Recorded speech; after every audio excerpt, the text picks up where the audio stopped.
In this video, I will show with you step by step how to add a payment method in Linktree. So if you want to add a payment method, follow me on this video. Go to the top right corner, this option upgrade. As you can see here, when you click upgrade, click this option, start one free trial. This is just for payments. Just click this one, start one free trials, and then you will redirect it to billing payments.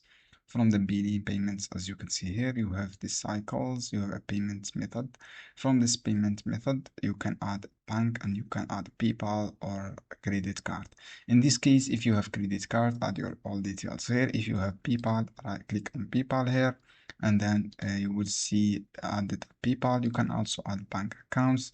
Choose any bank that you have. For example, Bank of America, click this one, and then write accept and continue. This is for Bank of America. Basically, this is how you can do. I hope this guide helpful for you. See you on another video.